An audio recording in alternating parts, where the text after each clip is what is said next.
শিয়াদের প্রথম অবদান যদি আমরা দেখি একদম শুরু থেকে, তাহলে সেটা হচ্ছে কারবালা। কারবালায় কিন্তু শিয়ারা ছিল সেই পক্ষ যারা হযরত হোসেনকে ডেকে এনেছে, কিন্তু তার সাথে যায়নি। তারা প্রথম তাদের মানে শুরুই হয়েছে আধুনিক ইরানের যে চরিত্র সেটা দিয়ে, ডেকে আনছে, কিন্তু এরপরে তার কাছে যায় না। এবং এই জন্যই কিন্তু আব্দুল্লাহ ইবনে ওমর রাদিয়াল্লাহু তাআলার কাছে একবার হচ্ছে ইরাক থেকে এক লোক গেছে হজের সময়, সহিহ বুখারী বর্ণনা। ওনাকে গিয়ে বলছে যে আচ্ছা, যে মশার যে রক্ত এটা কি পাক না পাক? উনি বলছেন যে তোমরা তো এমন লোক যারা সাহাবীদেরকে ডেকে নিয়ে খুন করছো, আর তোমরা এখন মশার রক্তের মাসালা জানতে যাচ্ছ। তো উনি এদেরকে দলবদ্ধভাবে দায়ী করছে এই জন্য যে হত্যাকাণ্ডের পিছনে তোমাদের হাত আছে, যদিও বাহ্যিকভাবে ওবাইদুল্লাহ বিন জিয়াদের লোকেরা মেরেছে, কিন্তু এদের হাত ছিল। এরপর আমরা দেখি যে যখন শিয়াদের শাখাগুলো বের হয়েছে, আপনারা জানেন তখন আব্বাসী খেলাফত ছিল। তো আব্বাসী খেলাফতে শিয়াদের ইরান থেকে আরেকটা শাখা গিয়েছে বুয়াইহি শাখা। এই বুয়াইহি পরিবার গিয়ে আব্বাসী খেলাফতকে কবজা করেছে, খলিফাদেরকে দুর্বল করে ফেলেছে এবং মাঝে মধ্যে তারা খলিফাদেরকে হত্যাও করেছে, ক্ষমতা থেকে অপসারণ করেছে। এটা হচ্ছে শিয়াদের একটা শাখা। শিয়াদের আরেকটা শাখা হচ্ছে কারামেতা, যারা মক্কা শরীফে আক্রমণ করেছে, হাজরে আসওয়াদ চুরি করেছে, 19 বছর নিজেদের কাছে রেখেছে, কাবার ছাদে উঠে বলছে যে আজকে আমরাই সবচেয়ে বড় রব। একদমই ঐতিহাসিকভাবে প্রমাণিত ঘটনা। কারামেতার হচ্ছে শিয়াদের শাখা। এদের আরেকটা শাখা হচ্ছে বনু উবাইদ, যারা মিশরে সাম্রাজ্য প্রতিষ্ঠা করেছিল, যেটাকে আমরা ফাতিমি খেলাফত বলি। আসলে তারা ফাতিমি ছিল না। আলেমরা এটা নিয়েও বহু বই লিখেছেন যে তারা ছিল ভিন্ন একটা বংশ, হযরত ফাতেমার বংশধর দাবি করতো। তো উবাইদীদের যে সাম্রাজ্য মিশরে, সেখানে তো মানে তারা এই পরিমাণ আলেমকে হত্যা করেছে এবং এই পরিমাণ মানুষকে নির্যাতন করেছে, আহলুস সুন্নাহর মানুষদেরকে। মানে উবাইদীদের ইতিহাস পড়লে পুরোটাই রক্তের ইতিহাস। এবং উবাইদীরা হচ্ছে তারা যাদের হাতে বাইতুল মাকদিসের নিয়ন্ত্রণ ছিল, এবং ক্রুসেডারদেরকে বিনা যুদ্ধে তারা সেটা ছেড়ে দিয়েছে। ক্রুসেডাররা যখন মুসলিম বিশ্বে আক্রমণ করেছে, অনেক শহরে লড়াই হয়েছে, কিন্তু বাইতুল মাকদিসে কিন্তু কোনো লড়াই হয়নি। সেখানে উবাইদীদের যে গভর্নর ছিল ইফতেখারউদ্দৌলা, সে সরাসরি শহর অর্পণ করে বের হয়ে গেছে। তো সেখানেও তারা আবার পেছন থেকে ছুরি মেরেছে মুসলিম সালতানাতকে। এরপরে সুলতান নুরউদ্দিন জেঙ্গি কেন তিনি মিশরে সালাউদ্দিন আইবিকে পাঠিয়েছেন এই উবাইদি সালতানাতের খতম করতে? কারণ বাইতুল মাকদিসের নিয়ন্ত্রণের জন্য সবসময় দামেস্ক এবং কায়রো এটা সবসময় গুরুত্বপূর্ণ। বাইতুল মাকদিস যতবার হাত বদল হয়েছে, প্রত্যেকবার আমরা দেখেছি যাদের হাতে কায়রো বা দামেস্কের নিয়ন্ত্রণ ছিল তারা এটা নিয়ন্ত্রণ করতে পেরেছে। তো পরে সালাউদ্দিন আইবি সেখানে গেলেন এবং উবাইদীদের সালতানাতের পতন ঘটালেন। কিন্তু উবাইদীদের পৃষ্ঠপোষকতায় আরেকটা বাহিনী তৈরি হলো, যেটা হাসান বিন সাব্বার অ্যাসাসিন বাহিনী। এই অ্যাসাসিনের কি করেছে? মুসলিম বিশ্বের গুরুত্বপূর্ণ বহু মানুষকে হত্যা করেছে। নিজামুল মুলক তুসি, যিনি বাগদাদের জামিয়া নিজামিয়া প্রতিষ্ঠা করেছেন, তাকে হত্যা করেছে। মাহদুদ বিন তুনিকি, যিনি ক্রুসেডারদের বিরুদ্ধে প্রথম লড়াই করেছে, মসুলের আমির ছিলেন, তাকে হত্যা করেছে। গুপ্ত হত্যা করতো তারা, গুপ্ত ঘাতক বাহিনী ছিল। এবং আরো বহু অ্যাসাসিনরা যাদেরকে হত্যা করেছে, এই তালিকা করলে মুসলিম বিশ্বের গুরুত্বপূর্ণ ব্যক্তি তাদের সংখ্যা 50-এর উপরে হবে। এবং ইমাম গাজালির বিরুদ্ধেও তারা তাদের বাহিনী তৈরি করেছিল। উনি বাতিনিয়াদের বিরুদ্ধে কিতাব লিখেছেন। পরে ইমাম গাজালি হচ্ছে বাগদাদ থেকে দূরে চলে গিয়েছিলেন। এর অনেকগুলো কারণের মধ্যে অনেকগুলো কারণ হচ্ছে যে আত্মনুসন্ধানের জন্য, এবং একটা এটাও রাজনৈতিক কারণ যে তার নামে তখন তাদের ওয়ারেন্ট জারি করেছে, তারা গুপ্ত হত্যার লিস্টে তার নাম চলে আসছিল। তো এটা হচ্ছে তাদের আরেকটা শাখার সেখানে অবদান। এই ধরনের অবদান তাদের প্রচুর আছে। বাগদাদ যখন পতন হয়েছে, বাগদাদ পতন হওয়ার সময় হালাকু খানের সাথে যে ছিল সে হচ্ছে নাসিরউদ্দিন তুসি, যে একজন বড় জ্যোতির্বিজ্ঞানী এবং ইরানের বড় বিজ্ঞানী এবং শিয়া ছিল। আর বাগদাদে যিনি খলিফার প্রধান অজির ছিলেন ইবনুল আলকামি, দুইজনই শিয়া। এবং ইবনুল আলকামি হচ্ছে হালাকু খানকে ডেকে আনছে, হালাকু খানকে চিঠি দিয়েছে এবং খলিফাকে নানাভাবে প্রতারিত করেছে। সেনাবাহিনীর সংখ্যা কমিয়েছে, সৈন্যদেরকে বলেছে গ্রামে জায়গির দিয়ে দেন, রাজধানী দুর্বল করেছে। এবং এরপরে যখন তারা আসছে, হালাকু খানের হচ্ছে পুরো শহর তুলে দিছে। এবং ইবনুল আলকামি ছিল বাগদাদের সেই মানুষ যে নিরাপদ ছিল হালাকু খানের আক্রমণের কাছ থেকে। হালাকু খান তাকে কিছু করে, কারণ সে বিক্রয় করে এটা পুরোটা তুলে দিয়েছে। তো এই ধরনের ঘটনা প্রচুর আছে। কেউ যদি মানে ইসলামী ইতিহাস পড়ে, বারবার দেখবে শিয়ারা পেছন থেকে ছুরি মেরেছে। আচ্ছা, আপনারা জানেন যে ইরানের সাফাবি সাম্রাজ্য ছিল একসময়। সাফাবিরা কি করেছে? ওসমানীদেরকে পেছন থেকে ছুরি মেরেছে। ওসমানীরা যখন ভিয়েনার কাছাকাছি পৌঁছে গিয়েছে, তারা পেছন থেকে আক্রমণ করেছে। ওসমানীদের সুলতান বাইজিদ ইয়ালদিরমকে পেছন থেকে আক্রমণ করেছে তৈমুল্লম, শিয়া ছিল। এবং সবচেয়ে বড় গণহত্যা সে সিরিয়ায়, দামেস্কে এইসব জায়গায় চালিয়েছে তৈমুল্লম। ভারতের যে গণহত্যা চালিয়েছে, দিল্লিতে যে আক্রমণ করেছে নাদির শাহ কি ইরানি শিয়া, এবং দিল্লিতে চরম পর্যায়ে রক্তপাত এবং গণহত্যা চালিয়েছে। মানে সংখ্যাটা অনেক বেশি, 10, 15, 20 হাজার মানুষকে হত্যা করেছে, ধর্ষণ করেছে। তো এটা হচ্ছে তাদের রাজনীতি। এবং পর্তুগিজরা যখন ভারত মহাসাগর দখল করে, ভারত মহাসাগরে যে ভাস্কো দা গামা সহ তাদের যে জলদস্যুরা এসেছিল, তারা এখানকার হজ কাফেলাগুলোকে যেতে দিত না, লুণ্ঠন করতো। এটার প্রতিরোধ করার জন্য ওসমানীরা নৌবাহিনী পাঠিয়েছে, যে আমরা পিরি রয়েছেন নাম জানি, যিনি এখানে আসছিলেন। তো তাদের বাহিনীকে পেছন থেকে আক্রমণ করেছে সাফাবিরা। ইরান তাদের মাস্কট থেকে তারা বাহিনী নিয়ে যেতে আক্রমণ করেছে। তো এই ইতিহাস তো পুরাতন।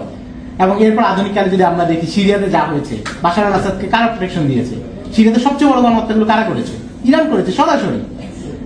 এবং তারা যে তাদের মিলিশিয়া বাহিনীগুলো তৈরি করেছে, এটা কেন তৈরি করেছে? মানে এগুলো তো এটা বোঝার জন্য অনেক রাজনীতি মানে জিওপলিটিক্স পিছনে থাকতে পারে, কিন্তু আমি ফলাফল তো আমার কি আসছে? ফলাফল আহলুস সুন্নাহর রক্ত তাদের হাতে আছে।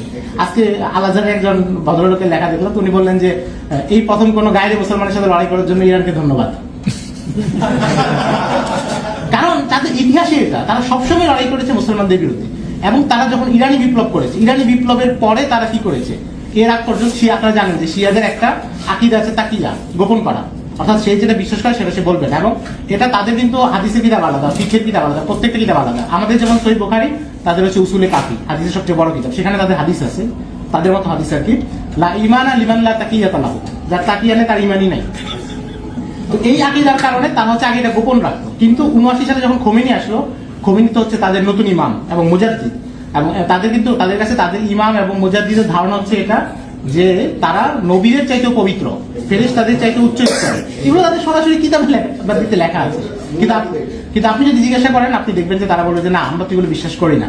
কিন্তু আসলে তাদের বিশ্বাসগুলো এটা। বাংলাদেশে শিয়াদের কিন্তু অনেক কার্যক্রম আছে, বিশেষ করে অনলাইনে। আপনি দেখবেন গত এক সপ্তাহে তারা যত পডকাস্ট করতেছে, ওই যে আমাদের খুলনার কিছু কওমি মাদ্রাসার হুজুরকে নিয়ে ইরান ঘুরে নিয়ে আসছে কবে যেন। তো এখন এদের সাক্ষাৎকার নিচ্ছে প্রতিদিন যে আপনারা ইরানে কি শিয়া সুন্নি কোনো দ্বন্দ্ব দেখছেন? না, আমরা দেখি নাই। এইগুলো নিচ্ছে প্রতিদিন। কিন্তু তাদের মূল বিষয়টা হচ্ছে যে তারা এইভাবে ইয়ে করে, এবং পুরো ইতিহাসটা হচ্ছে তাদের এই রক্তের ইতিহাস, মুসলমানদেরকে পেছন থেকে হামলা করার ইতিহাস, খেয়ানত করার ইতিহাস। একজনের একটা কথা, এটা আমার খুব ভালো লেগেছে, সেটা হচ্ছে যে ইমাম শাফি রাহিমাহুল্লাহ, উনি সেই হিজরি 2য় শতাব্দীর মানুষ। উনি তখন বলছেন যে আমাকে আমার সামনে কোন একটা ছোট শিয়াকে নিয়ে আসো, তাহলে আমি তার ভিতর থেকে বড় একটা শিয়া বের করে দেখাবো। মানে হচ্ছে শিয়া যা বলে তার ভেতরে আরো অনেক বেশি থাকে, তার কুফুরি নেফাক অনেক বেশি থাকে। আল্লামা মাকরিজি রাহিমাহুল্লাহ ছিলেন একজন, যে আমি প্রথম যে কথাটা যেটা গুরুত্বপূর্ণ, যে ইরানের ভূরাজনীতির সাথে বা এই ভৌগোলিক এলাকার সাথে শিয়াদের সম্পর্কটা কি। আচ্ছা, শিয়াদের সবচেয়ে পবিত্র শহর কোনটা? আমাদের কাছে তো মক্কা মদিনা, তাদের কাছে মক্কা মদিনা না, তাদের কাছে হচ্ছে কুম, যেটা হচ্ছে ইরানে। তাদের কাছে পবিত্র শহর হচ্ছে নাজাফ, তাদের কাছে পবিত্র শহর হচ্ছে মাশহাদ। এগুলো হচ্ছে তাদের কাছে গুরুত্বপূর্ণ, এগুলো হচ্ছে তাদের কাছে পবিত্র। এবং হযরত ওমরের যে হত্যাকারী, কি নাম জানি, ফিরোজ আবুল উলু, আবুল উলু ফিরোজের মাজার কোথায়? প্রথমত হচ্ছে আল বিদায়া ওয়ান নিহায়া সহ তারিখের সকল কিতাবে আছে, সে যখন হযরত ওমরকে হত্যা করেছে, গ্রেফতার হয়েছে, তাকে আব্দুর রহমান ইবনে আউফ রাদিয়াল্লাহু তাআলা সহ অন্যরা তাকে হত্যা করে মদিনাতেই কোন একটা জায়গায়, তার তো দাফনের কোনো প্রশ্ন নাই, কোথাও মাটিতে পুঁতে রেখেছিলেন। কিন্তু শিয়ারা হচ্ছে তার কবর বানিয়েছে ইরানে। এবং আপনারা দেখবেন অনলাইনে সার্চ করলে পাবেন, তারা সেখানে প্রতিনিয়ত উৎসব করে, তাওয়াফ করে, এটা তাদের কাছে একটা পবিত্র। হ্যাঁ, এবং এই যে সাহাবীদেরকে যে গালি দেওয়া, সাহাবীদেরকে অভিসম্পাত করা, নাউজুবিল্লাহ, এটা প্রথম বুয়াই হিরা চালু করেছে 350 হিজরিতে। বাগদাদের সকল রাস্তায়, যে আমরা এখন আশুরা হয় আমাদের এখানে, সেদিন কালো কাপড় পরবে, মাতম করবে, এটা 350 হিজরিতে জালালউদ্দিন সুয়ুতী সহ অন্যরা লিখেছেন, তারা প্রথম চালু করেছে বুয়াই হিরা বাগদাদে, যে আমাদের এই আশুরার দিনে দোকানপাট বন্ধ থাকবে, সবাই কালো কাপড় পরবে, মহিলারা মাথার চুল খোলা রাখবে এবং মাতম করবে। তো মাকরিজি রাহিমাহুল্লাহ বলছেন এক জায়গায়, উনি মামলুক যুগের একজন বিখ্যাত ইতিহাসবিদ, উনি বলেন যে পারস্যের লোক, তারা হচ্ছে পৃথিবীর সবচেয়ে নিকৃষ্ট জাতীয়তাবাদী, এবং তারা হযরত ওমরের রাদিয়াল্লাহু তাআলার হাতে যে সাম্রাজ্য হারিয়েছে, সেই দুঃখ বেদনা তারা কখনো ভুলতে পারে নাই। এবং এই জন্য তাদের কাছে সবচেয়ে বেশি ঘৃণিত লোক হচ্ছে হযরত ওমর। হ্যাঁ, মোহাম্মদ আসাদ এই করেছেন, কারণ তাদের কাছে তারা অন্য সবাইকে নিতে পারবে, কিন্তু হযরত ওমর রাদিয়াল্লাহু তাআলা, মানে একজন শিয়া, আপনার যত ভালো কথাই বলুক, আপনি হযরত ওমরের নাম নিলে তার চেহারা যদি কালো না হয়, তাহলে সে আসলে সহি শিয়া হইতে পারবে, আর এমন শিয়া হতে পাবেন না। কারণ আমি বাংলাদেশে ব্যক্তিগতভাবে, আমাদের পুরানটাকে অনেক শিয়া আছে, ইমামবাড়া আছে, তো আমি যতজনের সাথে কথা বলছি খুবই ভালো ভাই, শিয়া সুন্নি ভাই ভাই, অনেক আকীদার প্রশ্ন, অনেক কথা। কিন্তু যখন আপনি হযরত ওমরের 2টা ফজিলত বলবেন, এবং বিশেষ করে আপনি বলবেন যে হযরত ওমর যে পারস্য যাটা করেছিলেন, কাদসিয়াতে যা হয়েছে, মাদায়েনে যা হয়েছে, এরপরে দেখবেন আপনি তার সাথে আর ওই ভ্রাতৃত্বপূর্ণ সম্পর্ক আর হচ্ছে না। তো এটা হচ্ছে তাদের, ওই জন্য তারা, তাদের যে চিন্তা, তাদের মূলত তারা মাজুসি, অগ্নিপূজক ছিল, তারা মনির মতবাদ, জরথুস্ট্রের মতবাদ, এগুলো ছিল এখানকার জিনিস। তারা যখন হযরত ওমরের কাছে সাম্রাজ্য হারালো, বাহ্যিকভাবে ইসলাম গ্রহণ করতে হয়েছে, এটা কিন্তু মাকরিজির কথা, আমার কথা না। উনি বলেন যে তারা বাহ্যিকভাবে ইসলাম গ্রহণ করেছে এই অঞ্চলের মানুষ, কিন্তু মন থেকে ইসলাম গ্রহণ করে নাই একটা বড় অংশ। তারা তাদের প্রাচীন আকীদা, বিশ্বাস, নওরোজের বিশ্বাস, সবকিছুকে রেখেছে, এবং যখন ইসলামের বিরুদ্ধে কিছু করতে পেরেছে, প্রত্যেকটা জায়গায় প্রতিশোধ নিয়েছে, এবং শিয়া মতবাদের পেছনে নিজেরা আড়াল নিয়েছে, আহলে বাইতের ভালোবাসার নামে, অন্যদের ভালোবাসার নামে নিজেদের মতবাদটাকে প্রতিষ্ঠা করেছে। তো এটা আসলে মানে খুব বেশি কঠিন কিছু না, কেউ যদি ইতিহাসটা একটু দেখে, শিয়াদেরগুলো সব পরিষ্কার। খোমেনির কিতাবে, তার যে বিখ্যাত বই, যেটা তাদের বিপ্লবের মাস্টারপিস বলে, আল হুকুমাতুল ইসলামিয়া, সেখানে পরিষ্কারভাবে সাহাবীদেরকে গালমন্দ করা, অভিসম্পাদ দেয়া, তাদের নামাজের পরে বলা বাধ্যতামূলক, সবগুলো আছে। তাদের বিখ্যাত বই হচ্ছে বিহারুল আনোয়ার, যেটা মোল্লা বাকের মাজলিস, তাদের বড় মুহাদ্দিস, তাদের বড় ফকিহ, তাদের কিতাবে এগুলোই আছে যে 6 জন সাহাবীবাদে সবাই মুরতাদ হয়ে গিয়েছে, এদেরকে ইয়ে করতে হবে। এগুলো হচ্ছে তাদের মূল টেক্সট, এমন না যে রাস্তাঘাটে কোনো শিয়া বললো। এগুলো ইরানের অর্থায়নে ছাপা হয়েছে 79 পরে, বিপ্লবের পরে। তো এগুলো তো কোনো মানে নতুন কথা না। কিন্তু আমাদের দেশে আমরা হচ্ছে যে স্বাভাবিকভাবে খুব কমন একটা আলোচনায় দেখি যে সব শিয়া তো কাফের না, এগুলো খুব অনেক সাধারণীকরণ আলোচনা, বরং এটাও বলা যে সব শিয়া তো মুসলমান না, মানে পরিমাণের অনুপাতটা হচ্ছে এমন আর কি। তো এই আমার মনে হয় মানে এটা নিয়ে আমাদের একটু মানে ঘাটাঘাটি এবং আফগান আর ইরাকের, হ্যাঁ আফগান আর ইরাকের সময় কি হয়েছে, এবং 2003-এ যখন ইরাক আক্রমণ করেছে তখন আপনি দেখবেন আমেরিকার বিরুদ্ধে মূল প্রতিরোধগুলো হয়েছে সুন্নি শহরে, যে এখানে লড়াইগুলো হয়েছে আমেরিকার বিরুদ্ধে সুন্নি শহরগুলোতে হয়েছে, আর ইরানি মিলিশিয়ারা সরাসরি সাহায্য করেছে এবং সরকার পতন তাদেরকে সে ফাইট করা ছাড়া সুন্নিরা আমেরিকার বিরুদ্ধে ফাইট করতে পারতেছিল না। এটা মানে এগুলো তো একদম আমাদের সময়ের ঘটনা, এগুলো সব দেখা দরকার। যাই হোক, আব্দুল মাসুদ ভাই যেটা বলছেন এটা খুব গুরুত্বপূর্ণ যে এই সময় আবার এই যে সিম্পিথিটা ইয়ে করে, যেমন 79 পরে বিশ্বের অনেক দেশে হয়েছিল, 79 পরে যখন হয়েছে এটা ছেড়ে দেন শেষ হয়েছে। এবং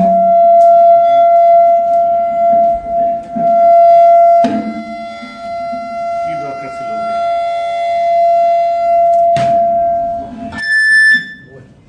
আচ্ছা, কথা শেষ, আর খুব বেশি কথা নাই। মানে এই বিষয়টা গুরুত্বপূর্ণ যে যুদ্ধ হচ্ছে তাই বলে মানে আমরা মূল বিষয়টা বুঝবো না, আমাদের পরিচয় এগুলো না জানলে এটা খুব মুশকিল। কারণ 79 পরে যখন ইরানি বিপ্লব হয়েছে, তো স্বাভাবিকভাবে কেউ যখন জয়ী হয় তখন তার মতবাদ সব জায়গায় আমদানি হয়, রপ্তানি হয়, পরাজিত মানুষের পক্ষে কেউ থাকে না, মানুষ বিজয়ীর অনুসরণ করতে চায়, যেটা ইবনে খালদুন বলেছেন আল মাগলুবু মাওলানা আবাদান বিল ইফতিদাইল গালিব, যে পরাজিত জাতি বিজয়ের অনুসরণ করতে চায়। তো সব আমাদের এখানে অনেকেই ইরানি বিপ্লবকে একটা মডেল হিসেবে নেওয়ার চিন্তা ভাবনা করেছে পুরো উপমহাদেশে। তখন কিন্তু ভারতবর্ষে বিখ্যাত আলেম মাওলানা মনজুর নৌমানি, অনেক বড় আলেম দেওবন্দি ঘরানায়, তো উনি কিন্তু এটার বিরুদ্ধে শক্তভাবে ইরানিদের আকীদা বিশ্বাস নিয়ে লিখেছেন, যেটা বাংলায়ও অনুবাদ হয়েছে। তো তার মানে এটা কিছু জরুরি কাজ, মানে সে এখন মার খাচ্ছে, তাই বলে আরেকজন তাকে যদি ইমাম বানায় দেয়, যে আমাদের ভাইয়া একটু আগে বলতেছিলেন যে কেউ একজন আজকে পোস্ট দিয়েছেন যে আমি নবীজিকে দেখি নাই কিন্তু খামেনিকে দেখেছি। মানে এটা কিন্তু মানে উনি যে লিখছেন উনি হয়তো জানেন না, বা ওনার কাছে ব্যাপারটা উনি তো একটা আবেগ থেকে লিখছেন যেখানে যুদ্ধ হচ্ছে। এবং এই যে আরেকটা সাধারণ কথা যে আরব বিশ্বের কেউ কিছু করতেছে না, এবং আব্দুল্লাহ মাসুদ যে একটা পোস্ট দিয়েছেন এটা খুবই গুরুত্বপূর্ণ, যে আরব বিশ্বের সাধারণ মানুষ এবং শাসক গোষ্ঠীকে এক মনে করে, এটা একটা বড় সমস্যা। ফিলিস্তিনের জিহাদের সবচেয়ে বড় ফান্ডিং কারা করেছে? আরবের সাধারণ মানুষরা করেছে, আরবের আমিররা করেছে, ব্যবসায়ীরা করেছে। তো সেই অবদানটা তো স্বীকার করতে হবে। এখন কিন্তু প্রচারটা এমনভাবে চলতেছে যে আরবের সব মানুষ নিমক হারাম, আরবের সব খারাপ, কেউ কিছু করতেছে না, ইরান শুধু কাজ করতেছে। তো এই যে হ্যাঁ, ওই যে কালকে আজহারের একজন সাহেব লিখছেন, গতকালকে আজকে সকালে উনি মজার কথা বলছেন, উনি বললেন যে কাতারে যে হামলা হয়েছে এটাকে উনি উদাহরণ দিয়েছেন হিলা বিয়ের সাথে। অর্থাৎ হিলা বিয়েতে কি হয়, একজন মানুষকে দিয়ে মহিলাকে আবার আনার ব্যবস্থা করে। উনি বলেন কাতার হচ্ছে ওই ভূমিকা ছিল যে ইরানের এই লড়াইতে ইরানকে ফিরে আসার সুযোগ করে দিয়েছে। যাই হোক, সংক্ষেপে কিছু কথা বলে আপনারা তো আরো আলোচনা হবে, পর্যালোচনা হবে। তাদের আকীদাটা কি ছিল আর এখন বর্তমানে যে শিয়ারা এখানে আকীদাগত দিক থেকে মানে ম্যাক্সিমাম কি কাফের বলা যায় না কতটুকু পার্সেন্টেজ কি, এটা একটু যদি ধারণা দেওয়া যায়। শিয়াদের মধ্যে যারা আছে কাছাকাছি ইসনা আশারিয়াদের ব্যাপারে কিছু বলে। আচ্ছা, এখানে বিষয়টা হচ্ছে কারবালার সময় যারা ছিল তারা তো আজকে শিয়ার মতো ছিল না, যত ফিরকাগুলো ধীরে ধীরে বড় হয়, আকীদা যোগ হয়, তখন তো তারা স্বাভাবিক মানুষের মতোই ছিল। হয়তো তারা রাজনৈতিকভাবে সিদ্ধান্ত নিতে ভুল করেছে বা রাজনৈতিকভাবে পিছপা হয়েছে, কিন্তু তারা ছিল এদের পূর্বপুরুষ, ওই পরাজিত অংশটাই, যারা হয়তো হোসাইনকে রক্ষা করতে এগিয়ে যায়নি। না না, তারা তো অবশ্যই কাফের ছিল না, কিন্তু তারাই পরাজিত অংশটারই একটা শাখা ছিল। আর শিয়াদের মধ্যে যে বিভিন্ন ফিরকা, মানে তাকফির কাকে করবে এটা তো অনেক জটিল আলোচনা, কিন্তু দুই একটা শাখা মানে যারা আছে যে জাইদি ফিরকা বা অন্য যারা, এখানে এরা আলোচনা অনেক কাছাকাছি আলেমরাই বলেছে। কিন্তু কথা হচ্ছে যে এটা কি শিয়াদের নীতি নির্ধারক অংশটা কিনা, এবং এটার সংখ্যাটা আসলে কতটুকু, তারা কোথায় আছে। এবং ইরানের যেই মানে ইরানের যাদেরকে তারা আয়াতুল্লাহ বলে, আরো বিভিন্ন বলে, তাদের যে মুআল্লিম, তাদের যে কালো পাগড়ি, এরা আসলে ওইটা না, এটা হচ্ছে ইসনা আশারিয়া। এবং ইসনা আশারিয়া হচ্ছে খুবই জঘন্য, তাদের আকীদা, তাদের বিশ্বাস মানে উল্লেখ করার মতো না, এত জঘন্য। যাই হোক, মাসুদ ভাই কিছু জগন্মুখী কি বলছে ইতিহাসে প্রথমবার শিয়ার বিধর্মীদের বিরুদ্ধে যুদ্ধ করার জন্য? ও আচ্ছা, এটা মানে পোস্টে দেখলাম, আমি নাম খেয়াল করি। আর আমি একটু পরে দিতে পারবো,